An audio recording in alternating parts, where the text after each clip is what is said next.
She was a warrior, strong, fearless, unbeaten on the battlefield. But when her legs were paralyzed, her own father left her in the desert to die. Her tribe walked away without looking back. Then a quiet farmer stopped his cart, knelt down, and asked one question, "Aren't you afraid of me?" He wasn't, and what he built for her next changed everything. If this story stayed with you, subscribe. More tales from the West about courage, second chances, and the people who see us when no one else will. The western sun blazed down like fire as Kahara, a large and muscular Apache woman, lay motionless on the scorching sand. She had once led countless raids, but after her final battle with the cavalry, her legs had been left paralyzed. And now that her strength was no longer whole, the tribe saw her as a burden. Her father placed a pouch of dried meat on the ground. Her two brothers stood behind him, their eyes as cold as stone.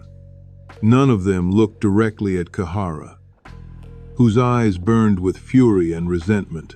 "Father," she rasped, "don't leave me here." He didn't answer. He simply turned his back and said to his sons, "Let's go." Dust rose as the three figures slowly disappeared toward the horizon, leaving behind Kahara, the warrior who was once their pride, beneath the searing heat that made the air shimmer like it was about to catch fire. She tried to drag her massive frame off the ground, but her numb legs betrayed her, sending her crashing back down. Sweat mixed with sand and stung her eyes. People from the nearby town passed by a few times. Someone muttered, "That giant Apache girl, stay away." And then they all walked on, as if helping a paralyzed person was a curse waiting to happen. When the sun had tilted westward, a hay cart came to a stop. A man in rough fabric clothing, his arms sun-darkened, stepped down. Thomas Rohr, a reclusive farmer who lived on the edge of town. Kahara gasped, "Aren't you afraid of me?" Thomas knelt down and gently lifted her shoulders, as if lifting a heavy log. "You need help. That's enough." Without another word, he began building a makeshift stretcher from the wooden planks on his cart, then pulled Kahara away from the place where even her own tribe had abandoned her. Thomas Rohr's farm sat more than a mile from town, marked only by a sagging wooden fence, a small horse stable, and a house with a sun-faded roof. By the time he pulled the stretcher into the yard, Thomas was breathing heavily from exhaustion. Yet he still lifted Kahara gently, as if afraid to cause her more pain. The large Apache woman lay on a crude bed, Thomas had covered with an old blanket. The air carried the scent of pine wood, sawdust, and smoke from the hearth. Kahara looked around, her dark eyes as deep as the desert night, uneasy yet silent. "You brought me to your home?" she asked. Thomas only nodded, removing his cracked gloves. "There was nowhere else. Here, you're safer than out there." Kahara wanted to laugh, but her throat was dry. An Apache warrior who once led a squad into battle, now lying like a discarded log. Her paralyzed legs made her pride feel as if it had been shattered all over again. A while later, Thomas brought a bowl of hot porridge and placed it on the table. "Eat," he said. Kahara tried to raise her hand, her arms solid and muscular, as thick as a man's forearm, still held strength. But it trembled. The spoon clattered to the floor. She clenched her jaw, her breath sharp and angry. "I'm this big and I can't even feed myself. How pathetic." Her voice was low and tight, laced with bitterness. Thomas bent down, picked up the spoon, placed it back in her hand, then gently shook his head. "Surviving has never been something to be ashamed of."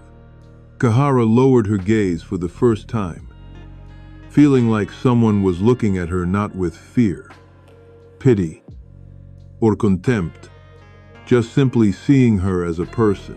She still couldn't feed herself. Thomas let out a soft breath, then turned his back to her, holding the spoon behind his shoulder so she could lean forward and eat, preserving both her pride and her strength. "Why are you doing this?" she asked. Thomas replied, his voice calm, like stating a simple fact. "I'm used to doing things alone. Helping one more person isn't hard." Light streamed through the small window. Townspeople kept glancing nervously toward the farm. A woman whispered to the person beside her, "Look at that." Thomas brought a giant Apache warrior into his home. "He's asking for trouble." Thomas heard them, but he didn't bother to turn around. Night fell.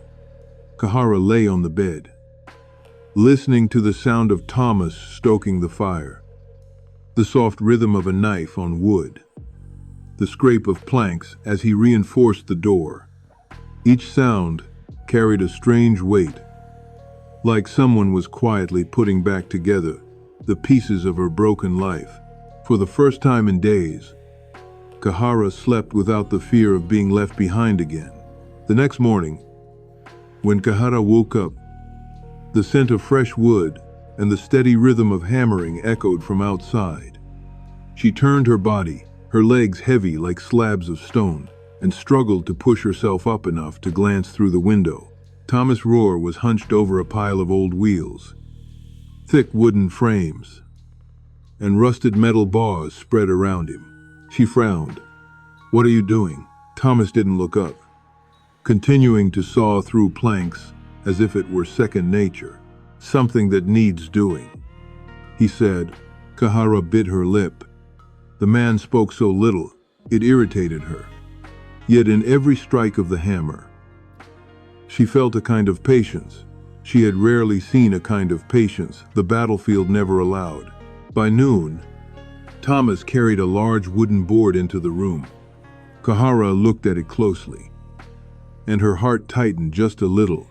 It was the frame of a wheelchair, twice the size of a normal one, big enough to support her muscular, heavy body. "For me?" Kahara asked, her voice catching slightly. Thomas wiped the sweat from his brow, speaking as if it were the most obvious thing in the world. Who else would it be for?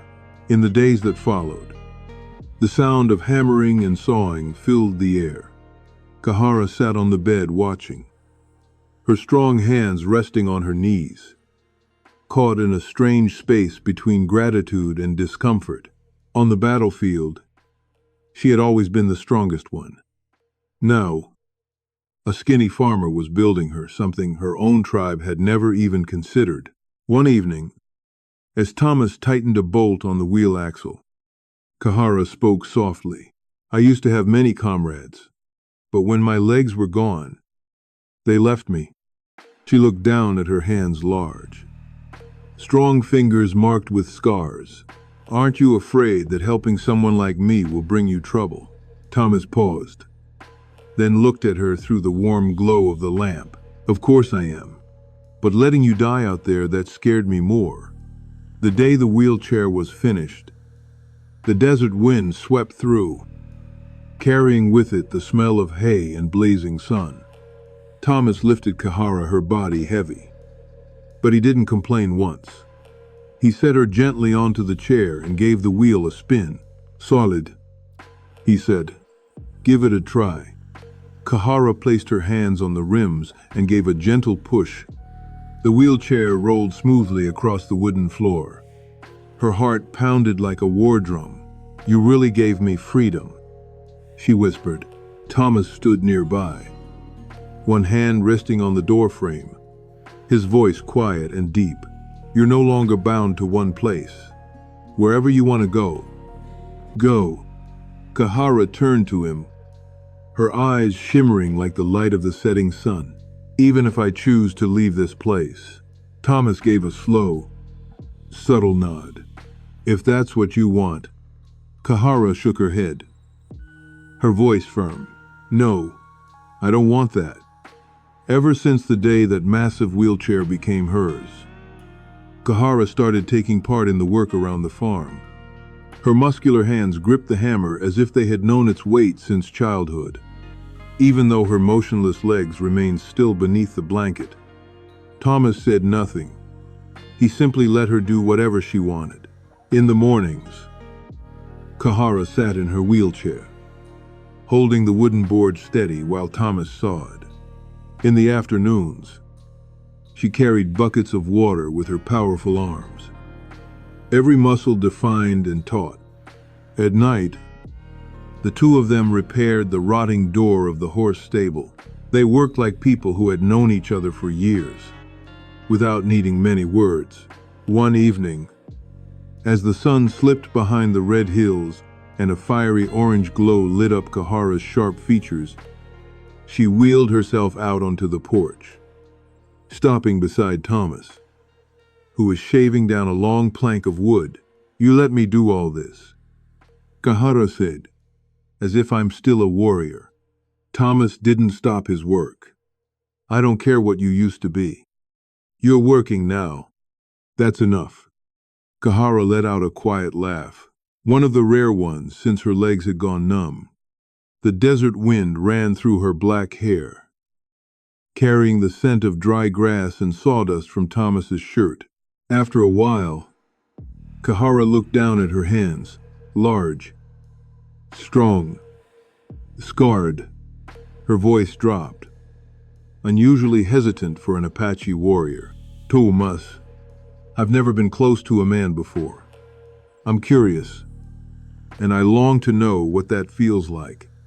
Thomas froze. The piece of wood slipped gently from his hand onto the floor. He turned to her, his gaze not filled with desire, but with deep respect. "Kahara," he said slowly, "I will never do anything to make you uncomfortable, but I won't pretend that I feel nothing." Kahara blushed, a hardened warrior like her, yet a calm, sincere answer was enough to make her avoid his gaze. Her broad shoulders drew in slightly, as if she were shy for the very first time. Thomas continued, his voice as gentle as the night breeze. "There's nothing wrong with longing, but it must come with readiness and trust." Kahara took a deep breath. The fierce look that once defined her now softened in a way even she didn't expect. "I don't know if I'm ready," she whispered, "but I'm not afraid when I'm with you." That night, they sat in silence for a long time on the wooden porch. Only the sounds of insects and the wind filled the space. But the silence wasn't distant. It was warm, full, and touched something deep within two people who had both once been abandoned. Neither of them said another word, but somehow, the small distance between them had quietly disappeared.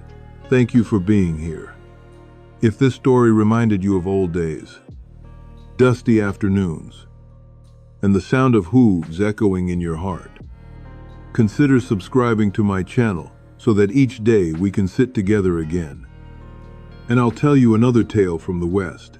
After that night full of confessions, something shifted between Thomas and Kahara. It wasn't tense, and it wasn't rushed. It was simply warmer, closer, and so strange that both of them felt it deep within. In the days that followed, Kahara helped Thomas rebuild the fence. Her muscular arms lifted heavy wooden posts like they weighed nothing. Thomas stood nearby, watching with a mix of admiration and a heart that beat faster than usual. Every evening, they shared dinner at the wooden table they had repaired together. Whatever Thomas cooked, Kahara ate even when the porridge was too thin or the meat slightly burnt. She told stories from the battlefield. Thomas shared memories of growing up without parents, working the land alone since he was 15. In those quiet stories, they found each other. One night, the desert wind drifted softly across the land, and the moon hung in the sky like a smooth-cut piece of white wood. Thomas stepped out onto the porch where Kahara sat in her wheelchair, her eyes gazing far out toward the darkening horizon.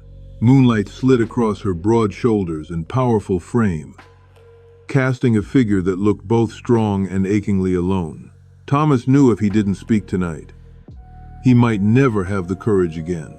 He stepped forward and knelt before her. Kahara startled. "Thomas, what are you doing?" Thomas clasped his hands tightly, his voice slightly trembling, but steady. "I don't have a ring. There's no preacher here. I have nothing but this land, these hands, and my promise." Kahara's eyes widened, her heart, so used to war now, pounding like a ceremonial drum. Thomas went on. "Kahara, I want to marry you, if you'll have me as your husband, whether your legs ever walk again or not, no matter how heavy your past may be." Kahara slowly brought a hand to her mouth. She, a giant Apache warrior, once unshaken by bullets, now found her eyes stinging from something much more powerful. "Thomas," she whispered, "no one has ever chosen me. No one has ever looked at me like someone worthy of love." Thomas looked up, his eyes steady. "I chose you from the very first day I met you." Kahara took a deep breath. Her strong shoulders trembled just a little.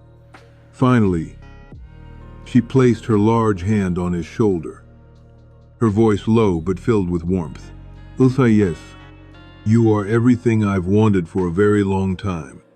Thomas slowly leaned in toward her, and they began to share a kiss, fierce, honest, and full of the fire they had kept hidden. That night, under the desert wind and the soft creak of old wood, two souls, once abandoned, found their way to each other. They didn't need silver rings. All they needed was a true heart. Rumors about the giant Apache woman living with a white farmer spread faster than the desert wind. And like everything in the West, rumors always find their way back to where they belong. One afternoon, as the sky burned a deep red, Kahara was helping Thomas stack lumber when the thunder of hooves echoed from afar. They both turned. 3 riders approached the farm, Apache men bare-chested, with war paint across their skin. Kahara recognized them immediately. Her father, her 2 brothers, and the hatred on their faces was something she could never forget. Thomas stepped in front of the porch, gripping his wood axe tightly. "Kahara, go inside," he said softly, but she shook her head, her eyes as cold as mountain stone. "No, I need to face them." The 3 Apache dismounted. The elder stepped forward, his voice deep and rough. "Kahara, you ran from the tribe, and now you let a white man into your life." The eldest brother spat on the ground. "Shame. A warrior like you, dragged around like some broken animal." The younger brother gripped his bow tightly. "You're coming back with us. Right now." Thomas held the axe firmer, but Kahara raised a hand gently. "Let me," she said. She rolled her wheelchair forward, her large hands gripping the wheels, her eyes burning like hot embers. "You left me," Kahara said, slowly, "out in the desert, without a word, without a drop of water." Her father answered, "Because you could no longer walk. The tribe doesn't carry the useless." The words hit Kahara like arrows. She bowed her head briefly, then raised it again, her voice sharp as forged steel. "But here, I survived. I built that shelf. I fixed that window. I work. I fight. I live." She raised the wood axe Thomas had given her, her muscular arms tensed, veins standing out beneath her skin. "And if anyone tries to drag me away, I'll show them exactly what I'm still capable of. The desert wind blew, carrying a heavy silence. Her father looked at the axe, at his daughter's massive hands, then at Thomas standing close, ready to defend her. For the first time, hesitation flickered across his face. He saw not a burden, but a strength he had never created. At last, he tilted his chin toward his sons. Let's go. She has made her choice. The three horses galloped off, kicking up a trail of dust behind them. Kahara breathed heavily, not from fear, but because her heart pounded like a war drum. Thomas stepped up and placed a hand on her shoulder. She looked up. Her eyes still burned, but they no longer wavered. They no longer have the right to decide my life, she said. Thomas nodded gently. That's right. You're here because you choose to be. That evening, Kahara belonged to herself again and to the one who had chosen her. After the day, she stood up to her old family. It felt as if a heavy stone had finally been lifted off Kahara's chest. The next morning, she woke earlier than usual and wheeled herself out into the yard just as the sun was breaking over the desert in a thin line of light. Thomas was checking the new fence. He turned when he heard the sound of wheels on dirt. You're up early, he said. Kahara shrugged. Working helps clear the mind. She lifted a wooden post with one hand, muscles standing out beneath her sun-darkened skin. Thomas watched, unable to hide his admiration. Even with paralyzed legs, the strength in her upper body was so powerful that it often made him stop just to look at her. In the midday heat, they worked side by side, watering the cornfield, fixing the roof of the stable, sweeping away fallen wood scraps. Kahara threw herself into the work with such energy that Thomas finally reached out and touched her shoulder gently. Kahara, take a break. You don't have to prove anything. She looked up, sweat trailing down her temple, her eyes softer than usual. I'm not doing this to prove anything. I'm doing it because I belong here. Those words made Thomas pause for a long moment, as if the desert wind had just blown straight into his heart. That afternoon, they ate together under the porch. Kahara looked out over the land, the freshly repaired stable, the new fence, the door with its new coat of paint. Everything bore her mark. She spoke without thinking. I used to believe I only had value when I held a spear, when I could ride a horse. When my legs gave out, I thought I'd lost everything. Thomas rested his arm on the table, his voice as steady as ever. You still have so much more. Strength, will, and a heart. Kahara let out a quiet laugh. A heart, a warrior like me with a heart. Thomas looked straight at her, eyes unblinking. You have more heart than anyone I've ever met. As the evening settled in red sunlight mingling with golden dust, Kahara leaned her head against the doorframe. Her voice was low but softer than he'd ever heard it. Thomas, when I'm with you, I don't feel like someone who was left behind. I feel alive. Thomas stepped closer and placed a hand on her shoulder. Gently, as if touching something precious. You didn't fall into my life, he said. You walked into it with your own strength. Kahara closed her eyes, letting those words sink deep into her heart. This place, the wooden porch, the cornfield, the smell of sawdust, the sound of sawing wood each morning was no longer just a farm.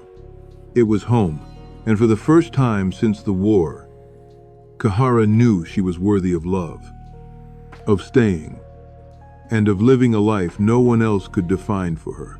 There were no church bells on the wedding day of Thomas and Kahara. No preacher, just a quiet desert morning.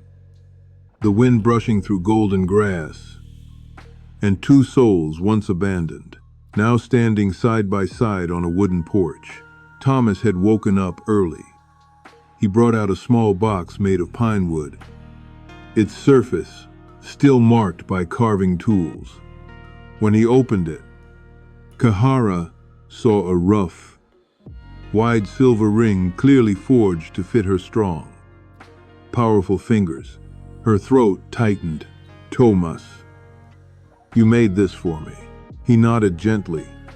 "I've wanted to give it to you for a long time. I was just waiting for the right day."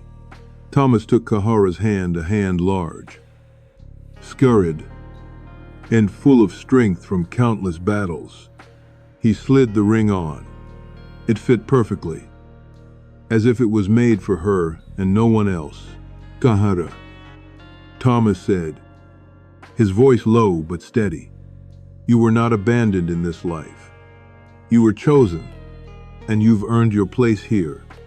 Kahara bit her lip. On the battlefield, all those years, she had not shed a single tear. But now, standing in front of this man, the tears came hot and fast. "All my life," she said, "I only knew how to fight and how it felt to be left behind. But you were never afraid of me. You never turned away. You saw me. Thomas, you saw who I really am." Thomas smiled and gently pressed his forehead to her hand like a quiet vow spoken without words. "And I'll keep seeing you that way for the rest of my life." The desert wind swept across the porch, lifting strands of Kahara's long black hair. She reached up, touched the silver ring, and for the first time, her broad chest felt light, free from the weight of the past. She spoke softly, but with unwavering certainty. "Two people who were once cast aside have now built a home." After that morning, the little farm began to change. Kahara built a new shed, repaired the stable, and carved every plank of wood with her powerful hands. Thomas expanded the cornfield, planted more hay, taught her how to read the soil, read the sky, and track the seasons. And every evening, when the sun melted behind the red hills, they sat side by side on the wooden porch, watching the last light fade. No vara, no abandonnement, just warmth, passing quietly from one shoulder to the other. In the harshest, driest land of the West, a family was built not with riches, not with grand words, but with resilience, kindness, and a love that no one believed they deserved, except for themselves. Dear listener, some people never speak grand words, never ask to be noticed. They simply kneel down and lift someone up, just as Thomas did with Kahara. Kindness is not charity. It's the most natural instinct of hearts that can see pain in the eyes of another. In a land full of gun smoke and selfishness, kindness is rare like water in the desert. But sometimes, just one person like that is enough to change another person's life forever. Thank you for being here with me, dear audience of Wild West storytelling. Wherever you're listening to this from, I hope peace and happiness always follow you. I love you all. I've spent years uncovering frontier stories, the ones that show what people are really made of when everything falls apart.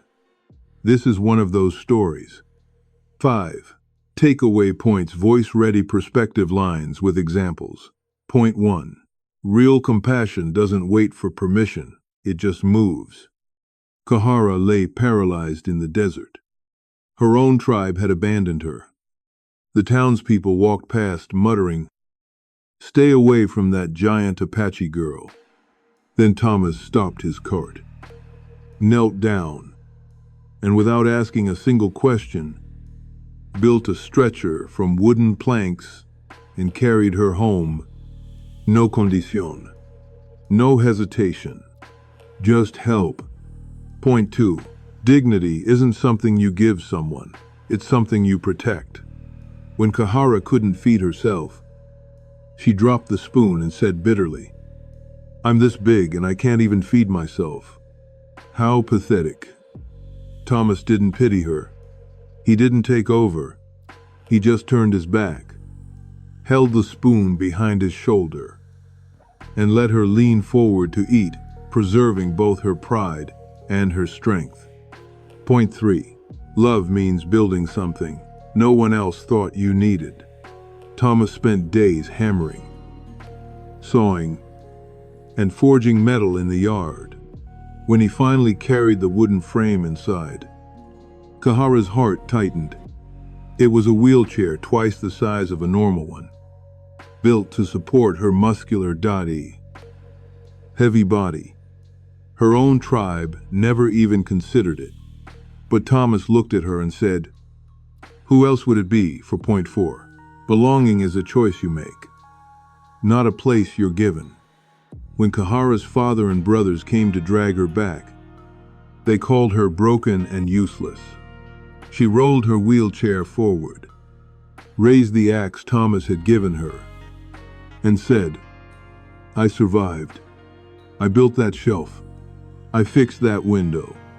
I work. I fight. I live. And if anyone tries to drag me away, I'll show them exactly what I'm still capable of." Point 5. A home isn't built on what you used to be. It's built on who you choose to become. Kahara once believed she only had value when she held a spear and could ride a horse. But after working the land with Thomas, she said, "I'm not doing this to prove anything. I'm doing it because I belong here." And Thomas replied, "You didn't fall into my life. You walked into it with your own strength." Tell me, where are you listening from? Type the number 8 if you enjoyed this story. And don't forget to subscribe to the channel to support me. Thank you. Dear friends of Wild West storytelling,